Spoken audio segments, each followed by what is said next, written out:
think all of us, at some point or another, have gone to school or a store or a coffee shop and, just minding our own business and realizing that there's someone talking about us nearby. You feel the eyes, you hear the whispering. It's a little uncomfortable, and you kind of freeze up. That happened to me often growing up as a child of two immigrant parents. I was oftentimes, if not all, out of the loop on American cultural references. And therefore, when I didn't understand, a lot of children would be confused. They'd ask things like, well, how do you not know that? Well, that's a weird perspective to have on things, and that's just weird. And they wouldn't understand why I had such a different view on things. So, one day, I would come to understand why this phenomenon was so widespread across all different types of age groups.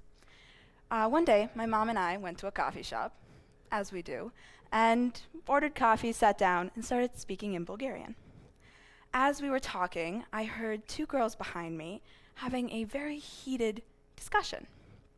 As they grew more intense, my mom and I stopped our conversation to try and hear what they were debating. A little nosy, I know.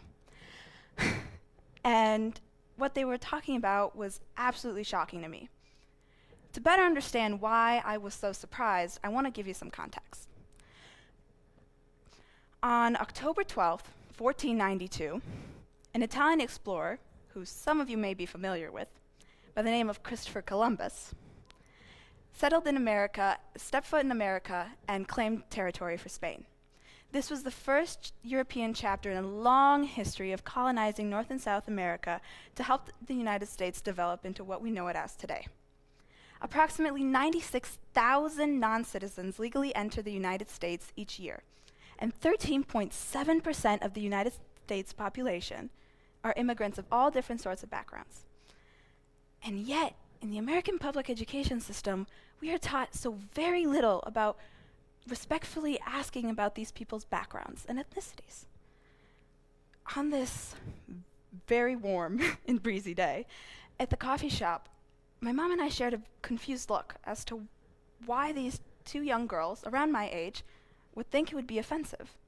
So I turned around and I said that it's completely okay and that I was speaking Bulgarian. They were surprised that I had heard them and started to apologize as if I was going to be offended.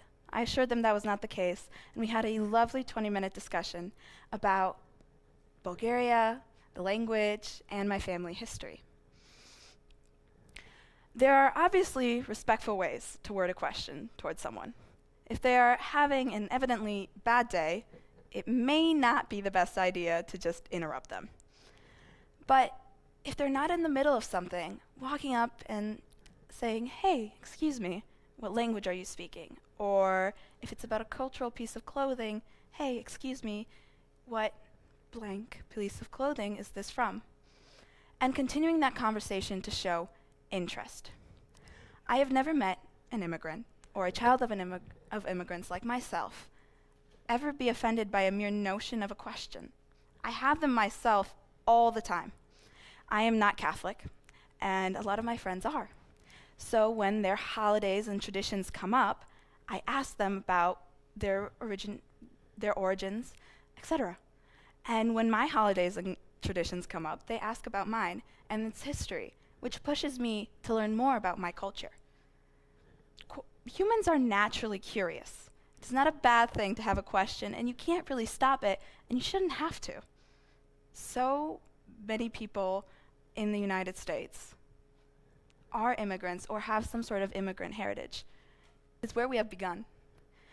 My goal with speaking to you today is to encourage you to ask those questions. It is more important now than ever to learn how to connect with people on their backgrounds. With the growing number of population of immigrants at Lake Forest High School and the U.S. in general, it is important that we make them feel welcome by not only showing them the best staircases to use, but also acknowledging their differences and learning about them and showing continuous interest. It is imperative that we educate ourselves on cultures and languages outside of America to better understand our history and our world. Thank you.